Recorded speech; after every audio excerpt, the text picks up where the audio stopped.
Tiago, capítulo 4, versículo 8, a primeira parte diz assim: chegai-vos a Deus e Ele se chegará a vós. Eu deixei aqui esse texto porque tem alguma coisa a ver com o que eu vou falar. Na verdade, eu quero trazer uma palavra para você sobre o seguinte: o que Deus pede e o que Deus ordena. E o que é que Deus nos oferece? Eu escolhi algumas coisas que Deus pede, outras que Ele ordena e o que Ele nos oferece. Claro que a Bíblia inteira você encontra muitas coisas que Deus pede, muitas coisas que Deus ordena e outras tantas coisas que Deus oferece. Mas eu escolhi algumas aqui porque, deixa eu dizer uma coisa para você. Será que nós estamos dispostos a dar o que Deus pede e a obedecer o que Ele ordena, para que a gente possa ter direito de receber o que Ele nos oferece? Ou será que nós somos sempre aqueles que queremos apenas receber, mas não temos nada que cumprir, nem nada que fazer? A vida cristã não é assim. Eu já tenho dito aqui várias vezes, vou repetir mais uma.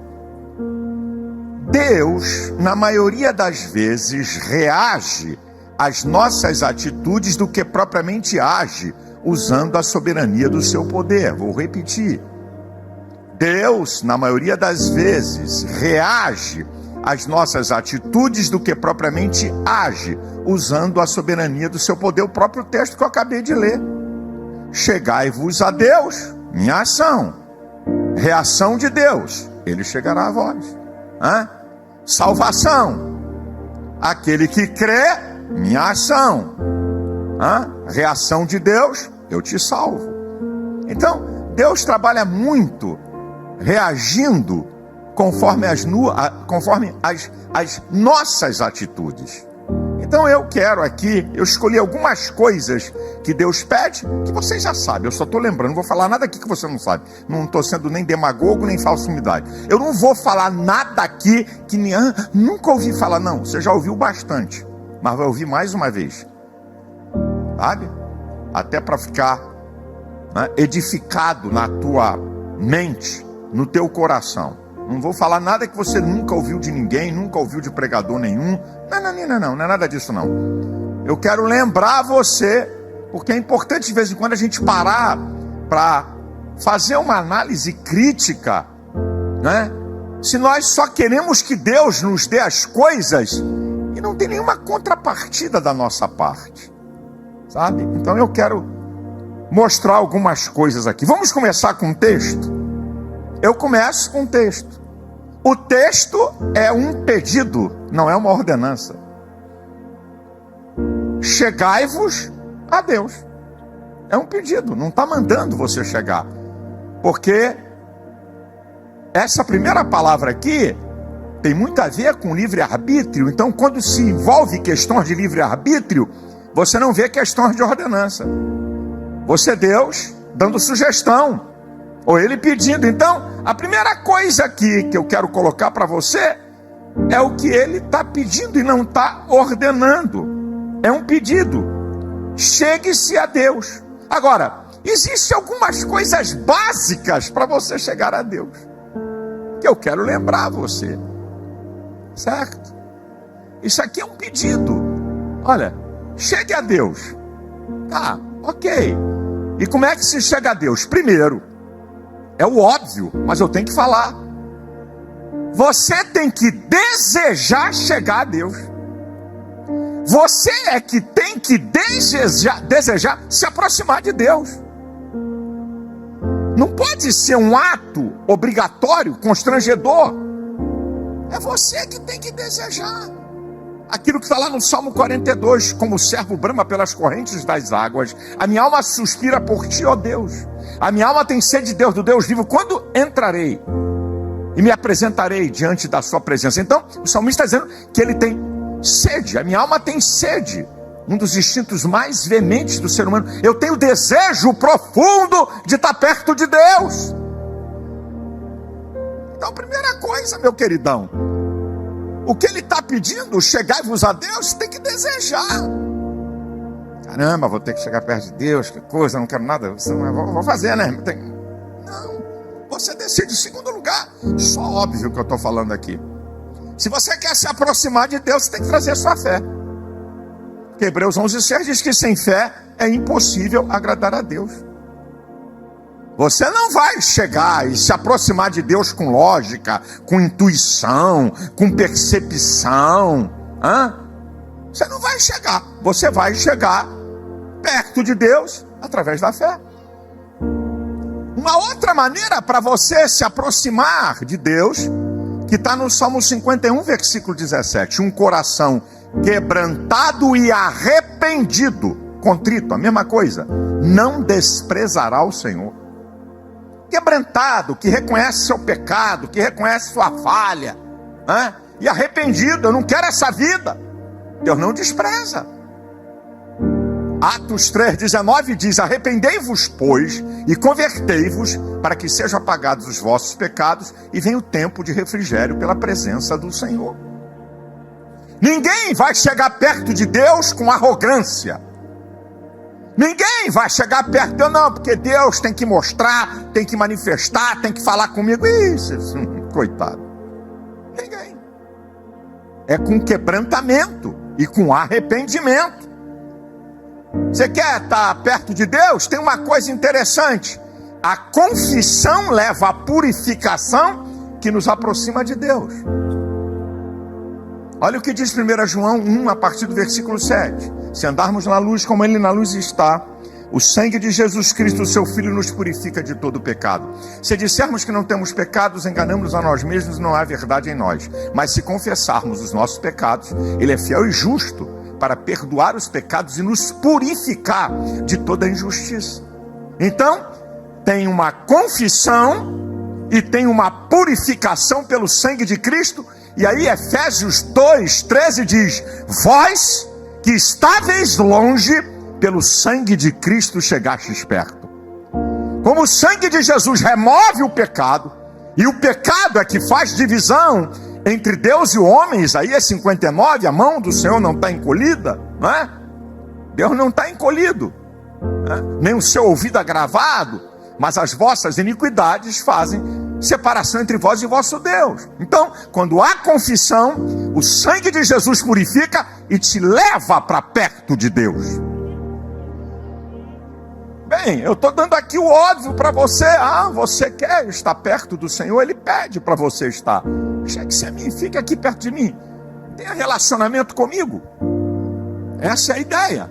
Tem uma outra coisa, que você jamais, não tem como, meu irmão, não tem como você chegar a Deus que também não seja pela oração. Deus tem N maneiras para falar comigo e com você, você só tem uma maneira para falar com Ele. Como é que você pode conviver perto de uma pessoa que você não conversa e não fala com ela? Não diz nada. Como é que pode? Como é que você pode ter uma vida cristã, uma vida com Deus, se você nunca ora? 1 Tessalonicenses 5,17 diz: orai sem cessar. Quem te falou que orar, né? Aí cria-se alguns rituais. Isso é, não, eu só oro se eu me ajoelhar em casa. Não. Você pode orar o tempo todo. Orar com a sua mente. Orar dentro do ônibus, dentro do busão, dentro sei lá de quê, do carro, dirigindo. Você pode orar. Você pode orar através da mente. Deus é onisciente, penetra na sua mente. Jeremias 29:13 diz: buscar-me-eis e me achareis. Quando me buscardes de todo o vosso coração, serei achados de vós. Vocês vão me achar.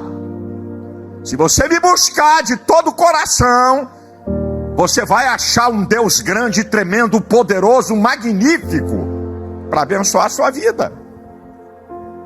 Não é preciso... deixa eu dar mais um detalhe que é interessante sobre essa questão da oração. Quando você lê o livro do profeta Daniel, e você chega no capítulo 6, no início do capítulo, que diz que Daniel, com 3 príncipes, governavam 120 governadores. Então, é o óbvio, 40 para cada um, governando províncias. Não havia comunicação, não havia telefone, não havia avião, não havia zap, não havia nenhuma tecnologia dessa. Mas quando você chega no versículo 10, tem uma palavra interessante. E Daniel 3 vezes orava ao Senhor, como antes estava acostumado a fazer. Eu acho o texto muito interessante. O texto está dizendo que a posição e o trabalho de Daniel não foram empecilhos para o relacionamento dele com Deus. Como antes estava acostumado a fazer isso, antes dele ser príncipe, antes dele comandar 40 governadores, antes ele já buscava, ele era disciplinado. Tem crente que não pode ter uma carrocinha de pipoca que não quer mais orar. Se melhorar um pouco o salário, acabou, nunca tem tempo, está muito afobado. Deus tem que te parar, tem que ficar desempregado para poder orar? Como é que é isso? Como é que você vai se chegar a Deus, meu amado irmão, se você nunca ora? Você nunca dobra o joelho, não dobra nem na igreja, nem em lugar nenhum. Não estou acusando ninguém de nada, não. Vê aí, se você recebe, se não é para você, diz assim, essa aí não, essa eu estou fora. Aí você vai ter gente aí, mas essa daí não, esse item aí não é para mim não. Porque eu oro, eu tenho que orar até mais. Isso é uma verdade, inclusive eu. Tenho que orar até muito mais do que eu oro. Mas tem crente que não ora nada. Como é que você vai se aproximar de Deus? O negócio é muito incrível. Agora, o óbvio que eu estou falando aqui não é nem por causa de vocês. É porque tem gente que está me assistindo pela internet, ele não é obrigado a saber desses princípios. É que você jamais vai chegar perto de Deus que não seja através de Cristo. É importante eu dizer isso aqui, porque eu tenho que entender que tem pessoas que podem estar, né? Pessoas que estão assistindo esse culto, e eu não posso deixar isso aqui aberto nem solto, porque jamais ninguém vai chegar perto de Deus se não for por Cristo. Jesus declara em João 14,6: eu sou o caminho, a verdade e a vida. Ninguém vem ao Pai a não ser por mim. 1 Timóteo 2,5: há um só Deus e um só mediador entre Deus e o homem, Jesus Cristo. Você quer chegar perto de Deus? Maria não tem poder para te levar, Pedro também não, Tiago também não, Paulo também não, João também não, o Papa também não, pastor também não, padre também não. Só Jesus tem o poder de nos aproximar de Deus.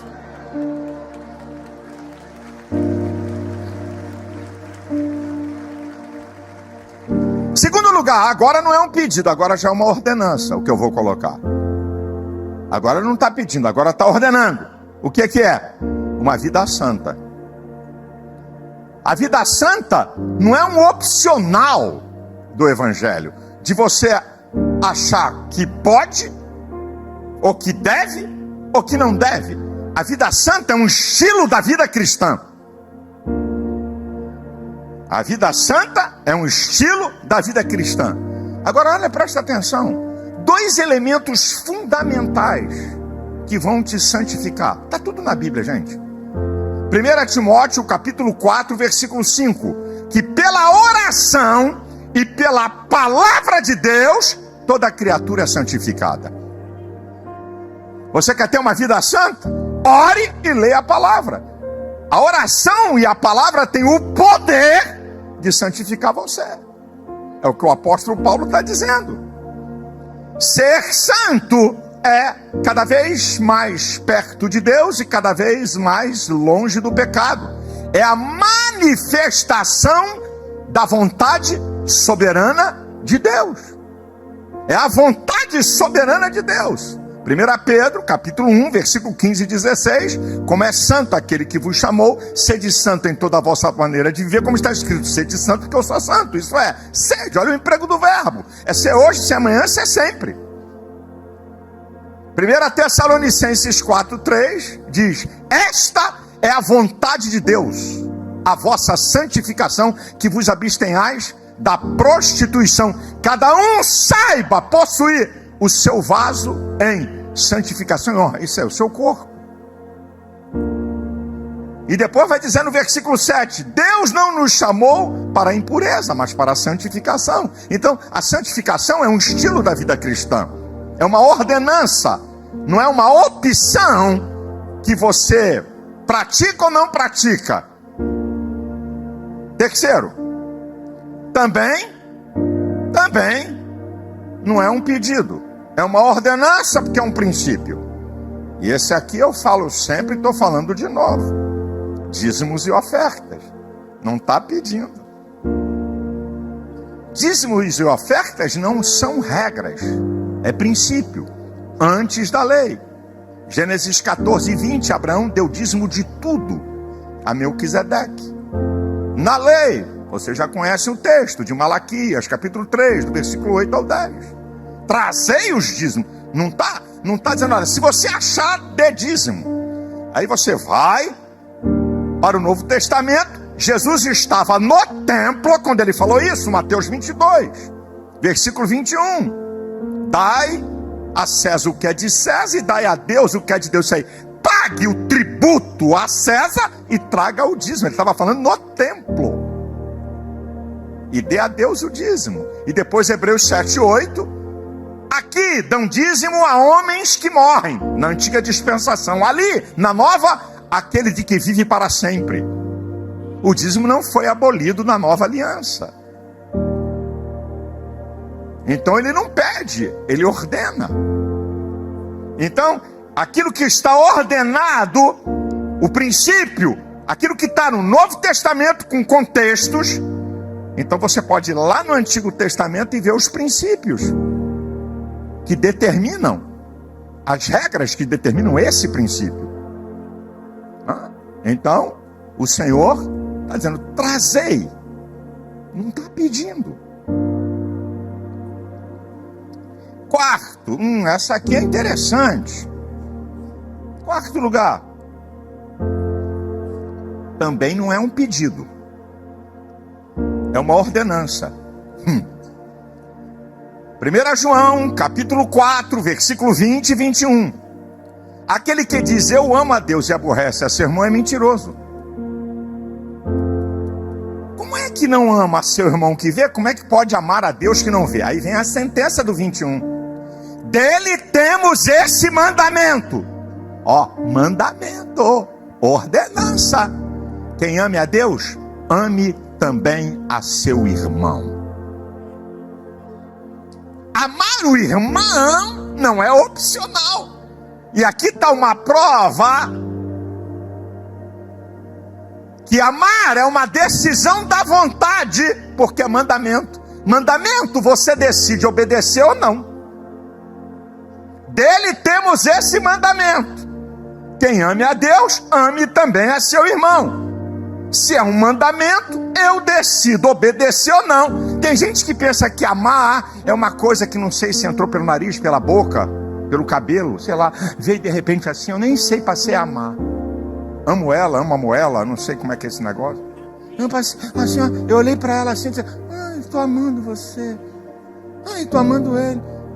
De repente assim, não estou amando você. Não, queridão, queridinha. Amados de Jesus, amar o irmão é uma ordenança. Se você diz que ama a Deus, você é obrigado a amar o seu irmão. Que negócio é esse de crente odiar outro crente? Crente não falar com outro crente? Você vai para onde? Para o céu da boca? Porque para o céu da glória tu não vai. O negócio é tão sério que até a oferta, para ser aceita, Mateus 5, 23 e 24, se você vai trazer uma oferta e lembra que tem um problema com o irmão, deixa a oferta ali e vai lá consertar com o seu irmão, porque o negócio é muito sério. Não é crente que tem ódio. Aí eu fico vendo, caluniando na internet, caluniando o crente, falando bobagem, e tu tá pensando que tu vai escapar, porque ora, porque fala línguas, porque dá glória.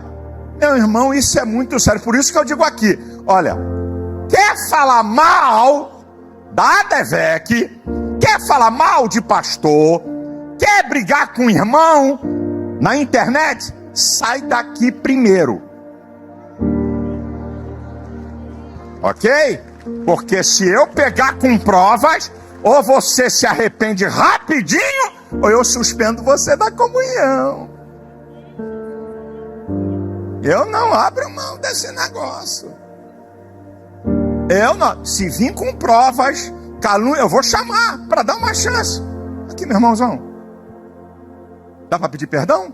Dá para consertar? Dá para acertar? Não, não vou pedir perdão. Aqui eu tive um caso desse. Há anos atrás, assim que eu cheguei como pastor.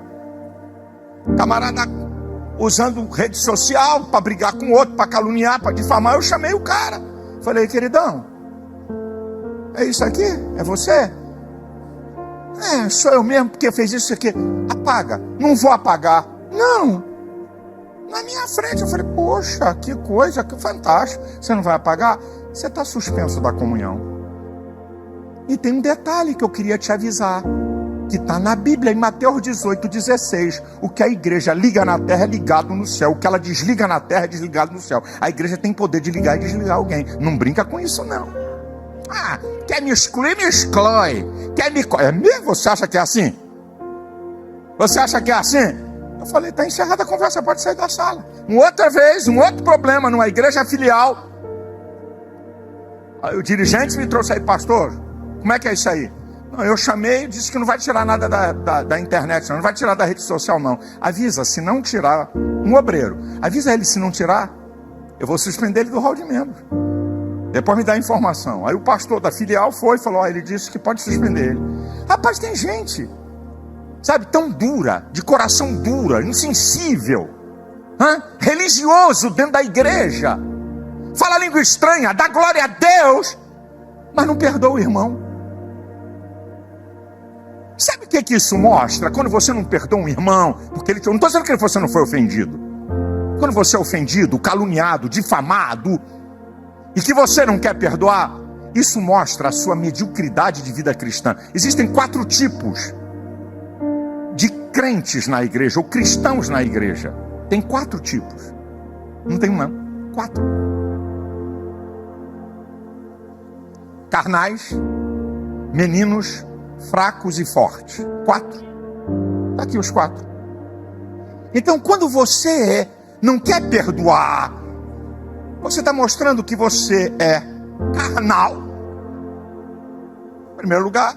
Você está mostrando que você é menino, porque é medíocre, que não conhece as coisas de Deus. E também está mostrando fraqueza.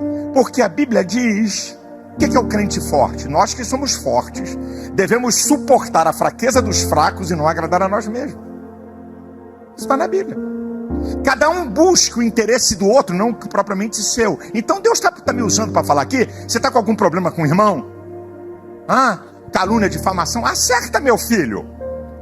Ou você acha que lá no céu, você veio de onde? Você é da Devec? Está brigado com outro irmão? 5ª rua à direita. Aí chegou, você não pode falar, é à esquerda, a 3ª rua. Você acha que vai ter repartições no céu para os irmãos brigados, para os irmãos em guerra? Dele temos esse mandamento: quem ame a Deus, ame também a seu irmão. E quem ama perdoa, e quem ama tolera, e quem ama suporta, e quem ama acaba com a confusão.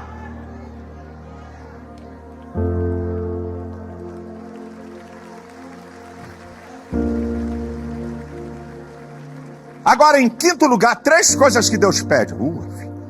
Só pedir, maravilha, hein, pastor? 3 coisas que Deus pede. Em 5º lugar, está em Miqueias capítulo 6, versículo 8. Ele te declarou ao homem o que ele te pede: que pratiques a justiça, que ames a beneficência e que ande humildemente com o teu Deus. São 3 coisas que Deus pede. Não está ordenando, ele pede. Que pratique a justiça, vida reta, correta, o que é certo. Justo é o que é certo, o que é correto, o que é reto. Então eu gosto de fazer algumas colocações. Você me responde: é justo você contratar alguém para trabalhar e não pagar? Sim ou não? Fala com força, meu irmão. Muito obrigado. É justo você contratar alguém para fazer um serviço para você por um valor e depois que a pessoa executa o serviço você quer pagar metade? Sim ou não? É justo alguém contratar o teu serviço e te dar uma parte do dinheiro e você não fazer porcaria nenhuma? É justo você ter uma empresa, fazer a pessoa trabalhar 12, 13, 14 horas por dia e não pagar hora extra?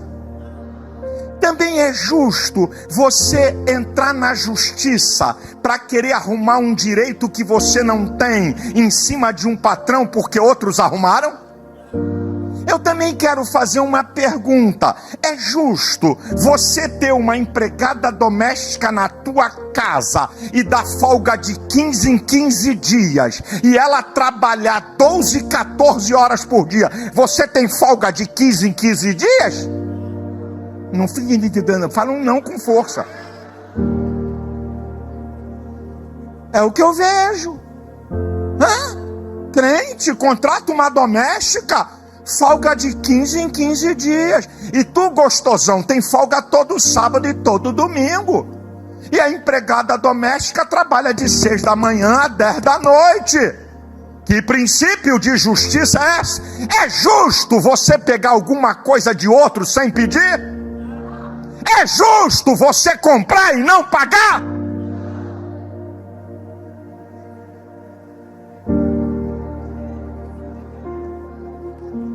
A lista é grande, eu podia continuar aqui, mas vou parar. Porque nós estamos com um senso de justiça para quem tem Cristo, para quem foi transformado, para quem tem Deus, que é um negócio muito sério. Eu cheguei num grande congresso. Naquela época, o maior congresso pentecostal no país. Eu fui convidado para pregar. Levei um caminhão de material. Naquela época eu era evangelista. Livro, DVD e tudo, coisa. Aí o coordenador do trabalho chegou para mim e disse assim: e esse grande congresso, a marca dele, povo da Assembleia de Deus do Brasil. Os mais santos. Não pode aparar o cabelo, não pode botar uma pintura, não pode botar tinta na boca, tinta do capeta, penduricalho de Satanás, colar do diabo, calça comprida de homem. Puxa, rapaz, doutrina. Aí eu fui pregar nesse congresso. Aí o coordenador disse assim para mim: só vende com dinheiro e cartão. Não receba cheque, que vai voltar. Eu falei: como? Estou lhe dando um aviso. Dinheiro ou cartão? Cheque volta. Obrigado. Fui pregar. 200 mil pessoas. Elson estava lá. Estava lá, bem assim do lado do púlpito lotado. Se alguém levantasse o pé, o outro botava o pé no lugar, não tinha lugar para voltar com o pé. 40 mil pessoas dentro do ginásio, mais 160 mil com não sei quantas telas nas ruas da cidade. Aí eu fui pregar. Aí na entrada da pregação, meus amados irmãos, quando eu cheguei aqui, o coordenador do evento me falou que eu não posso vender material meu com cheque, porque vai voltar. Só se for cartão, dinheiro. Eu tô no meio de bandido. Aí comecei. Aí, meu irmão, eu vim, mas vim com vontade. Eu tava com muita vontade naquela época. Muita.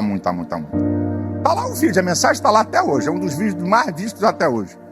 Mas eu vim com um bambu de 3 metros, meu irmão. Mas larguei. Isso aqui é corrupto. Fariseu. Bati. Que crentes são vocês? O congresso do fogo, do poder, meu irmão. E o caráter? O que é caráter? Um conjunto de atributos morais, intelectuais e espirituais que nos definem como pessoa e determina nossas escolhas e atitudes. Isso é o caráter. Isso chama-se falta de caráter. E quando você deve a alguém e marcou para pagar e algum problema aconteceu, então antes de vencer vai a pessoa e avisa ela: olha, preciso de mais prazo, eu tenho 20% só dos 100 que eu estou te devendo. Você está sendo justo e honesto. Acontecem acidentes na nossa... Agora some. Vê o irmão, caraca, tudo... muda de lado. Eu vou para uma outra filial para não encarar esse irmão.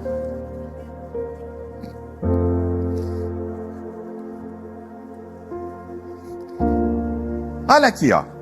É o que Deus pede. Que pratiques a justiça, que ames a beneficência. Isso é, fazer o bem, praticar a caridade. Provérbios 19, 17 é provérbios da Bíblia. O que dá ao pobre empresta a Deus e terá paga do seu serviço. Olha. Salmo 41, os primeiros versículos. Bem-aventurado aquele que se compadece do pobre. O Senhor o livrará do dia mau. Será abençoado na terra, será conservado em vida. O desejo dos seus inimigos não prevalecerão contra ele. E o Senhor vai livrar da enfermidade e do leito da dor. Tiago 4,17. Aquele que sabe fazer o bem e não faz, comete pecado. Que pratiques a beneficência. Se você pode ajudar alguém, não estou falando de malandro. E tem alguns que andam na igreja. E você tem que estar atento. Eu falei aqui uma vez para uma irmã: a senhora tem um depósito de gás. Todo domingo pedia gás a uns 20. Essa irmã deve ter um depósito de gás, vai virar comerciante. Mentira. Uma outra entrava aqui torta.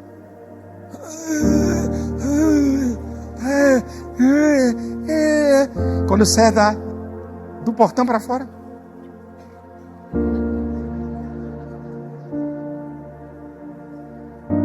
Então fica atento, eu não estou falando disso. Eu estou falando de necessidades que de fato pessoas têm e que você pode fazer algum bem. É aquela velha história que eu já contei aqui, vou repetir. Em tese, você conhece o irmão, é membro da igreja. Você pode não conhecer, mas está sempre vendo ele aqui.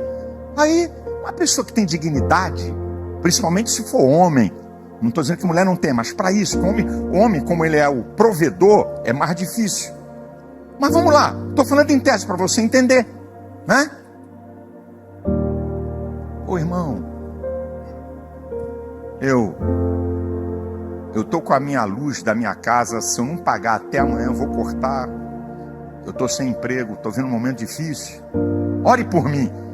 O cara não quer nem pedir. Aí o hipócrita chama mais 3 hipócritas. Chega aqui. Vamos orar pelo nosso irmão.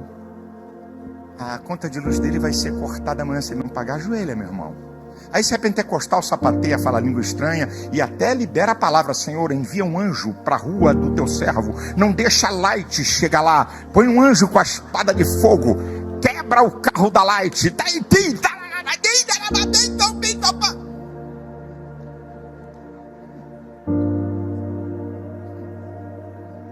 Não precisava orar nem chamar ninguém. Primeira pergunta: quanto é a sua conta de luz? E quem disse que você é obrigado a ter todo o dinheiro para pagar a conta de luz de alguém? Aí diz o irmão: minha conta de luz é R$150. Eu posso te ajudar com 20. Você não precisava fazer oração nenhuma. Deus te abençoe, meu irmão. Aqui, você não é obrigado a ter dinheiro para pagar a conta de luz de ninguém. Mas está aqui, é o que eu posso. Isso é generosidade. Isso é benevolência. Efésios 6:8 diz: o Senhor recompensará a cada um todo o bem que fizer. O bem que você faz a alguém, não espere dele a recompensa. Quem vai te recompensar é Deus.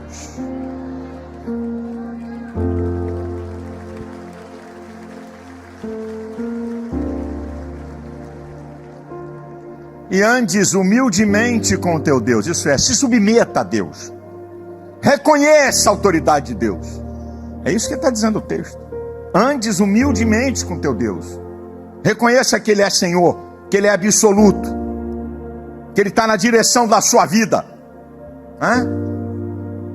Olha o que diz a Bíblia em Tiago 4,6. Deus resiste ao soberbo, mas dá graça ao humilde. Deus enfrenta o soberbo. Olha que diz Tiago 4,10. Humilhai-vos perante o Senhor, e Ele vos exaltará. Se submeta a Deus. Agora eu vou correr porque eu tenho que virar o disco. Eu falei aqui aquilo que Deus ordena e que Deus pede. Agora é o que todo mundo quer. Diz assim, não dá para entrar aí agora na mensagem, não precisa ser daí para frente. Porque a gente não quer oferecer o que Deus pede, nem quer submeter ao que Deus ordena, para receber aquilo que Ele tem para você. Então vamos lá, agora olha o que Deus oferece. Vamos para o primeiro texto que eu li. Chegai-vos a Deus, e Ele se chegará a vós. Presença de Deus na sua vida. Não é apenas ocupar um espaço, um lugar. Deus presente. Você já ouviu isso de tantos pregadores, vai ouvir mais uma vez. O que significa a presença de Deus na nossa vida? Rapidinho. Presença de Deus na nossa vida. Primeiro, proteção. Deus está perto de você, chegou para você, se aproximou de você, então você tem proteção. Todo mundo aqui conhece o famoso Salmo 91, versículo 7. 1000 cairão ao teu lado, 10.000 à tua direita, mas tu não serás atingido. Somente com os olhos verá a recompensa do ímpio, porque tu, Senhor, é o meu refúgio, o Altíssimo a tua habitação. Nenhum mal te sucederá, nem praga alguma chegará à tua tenda. O Salmo 23, conhecidíssimo, versículo 4. Ainda que eu andasse pelo vale da sombra e da morte, não temeria mal algum, porque tu estás comigo. A tua vara e o teu cajado me consolam. Presença de Deus. Presença de Deus é proteção. Isaías 43, 2 diz: se passares pelas águas, eu estarei contigo. Pelos rios não te submergirão. Se passares pelo fogo, não te queimará, nem chama alguma arderá em ti, porque eu sou o Senhor teu Deus. Salmo conhecidíssimo, que é o Salmo 121, eleva os meus olhos para os montes, de onde me virá o socorro. O meu socorro vem do Senhor, que fez os céus e a terra. Ele não deixará vacilar o teu pé. Aquele que te guarda não vai cochilar. Eis que não vai cochilar o guarda de Israel. O Senhor é quem te guarda, Ele é a tua sombra, a tua direita. O sol não te molestará de dia, nem a lua de noite. O Senhor te guardará de todo mal, Ele guardará a tua alma, Ele guardará a tua entrada e a tua saída. Deus perto de você, presença de Deus é proteção. Presença de Deus é direção. Lembra lá no Antigo Testamento? Israel é tipo da igreja, que Paulo faz uma analogia em 1 Coríntios capítulo 10, né? Lá no deserto, Êxodo 13, 21. De dia, Deus dirigiu o povo através da coluna de nuvem. De noite, coluna de fogo, para que o povo caminhasse de dia e de noite pelo deserto. Direção de Deus. Presença de Deus na sua vida. Você não vai ficar dando cabeçada não, meu irmão. Se Deus está presente na tua vida, há uma direção de Deus para você. Presença de Deus na nossa vida, segurança. Lembra de Deus dizendo para Moisés em Êxodo 32, 33? Olha, eu vou mandar um anjo. Aí Moisés diz: olha, se a tua presença não for conosco, não nos faça sair daqui. Aí no capítulo 33, versículo 14: a minha presença irá contigo para te fazer descansar. Presença de Deus, segurança, tranquilidade, equilíbrio emocional. Há um Deus poderoso que está com você. Presença de Deus significa provisão de Deus. O Jeová Jirê, dito por Abraão, quando o filho pergunta que ele estava levando ele, que Deus pediu o filho: mas onde é que está o cordeiro? O Senhor proverá. E quando ele vai matar Isaac, que o anjo brada, quando ele vira, tem um cordeiro pronto. É o Deus que provê. Neemias, falando dos 40 anos de Israel no deserto: deste modo, tu sustentastes, Neemias 9, 21, por 40 anos no deserto, nada tiveram falta, a roupa não ficou velha, nem os pés incharam. Se Deus sustentou mais de 2 milhões de pessoas no lugar mais improdutivo do mundo, que é o deserto, como é que não vai te sustentar num país que estraga a comida? Ei, querido, presença de Deus, provisão de Deus. E presença de Deus, que significa proteção de Deus, direção de Deus, segurança e provisão. Tudo isso significa um Deus que cuida de nós. 1 Pedro 5,7. Ele tem cuidado de vós. Ele cuida de você. É o que Deus tem para oferecer. O que é que mais Deus tem para oferecer? Tem muita coisa. Em segundo lugar, olha o que é que Deus oferece. Sabedoria. Está lá em Tiago 1,6. Quem não tem sabedoria, pede a Deus, que dá e não nasce em rosto. Agora presta atenção. A sabedoria que Deus dá não é apenas para você ter um conhecimento acima, mas é para você ter a habilidade para resolver questões e resolver situações. Não é conhecimento filosófico que dá uma sabedoria. Isso aí tem que ser adquirido. Nem conhecimento teológico, que também vai produzir uma certa sabedoria, tem que ser adquirido. Mas essa sabedoria aqui é um dom de Deus. Como é que é isso, pastor? Está na Bíblia, queridinho. Tiago 1,17. Toda boa dádiva e dom perfeito vem do Pai, vem de Deus, o qual não há mudança nem sombra de variação. Essa sabedoria aqui não é sabedoria comum. Não é da universidade, não é do conhecimento teológico, nem do conhecimento filosófico, nem nenhum outro conhecimento.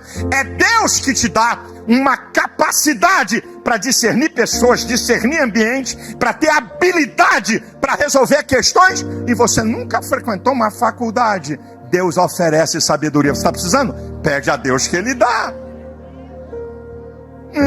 Olha o que Deus oferece. A coisa mais importante, eu tenho que falar isso por causa dos amigos que estão nos assistindo. Salvação. A coisa mais importante que Deus oferece. A salvação. Você não pagou o preço para ser salvo. Ele pagou o preço. E Ele dá a salvação para quem quer. O último convite da Bíblia, de Apocalipse 22:17. Quem ouça, diga vem. O Espírito e a igreja dizem vem. Quem ouça, diga vem. Quem quiser, venha. E quem desejar, beba da fonte da água da vida. O convite é feito. Você quer entregar sua vida a Cristo? Faça isso. Ele vai salvar você. Deus amou o mundo de tal maneira que deu seu Filho unigênito para todo aquele que não pereça, mas tem a vida eterna. É Deus que oferece. Olha aqui, ó. Quarto lugar, eu já estou terminando. Olha o que Deus oferece, que os homens querem e procuram. E que Deus oferece ao seu povo: poder. Em Lucas 10, a partir do versículo 17, os discípulos voltaram tudo animado. Pai, Senhor, pelo teu nome os demônios se nos sujeitaram. Eis que vos dou poder. Eu vi a Satanás como um raio cair do céu. Eis que vos dou poder para pisar serpentes e escorpiões e toda a força do mal, e nada vos fará dano algum.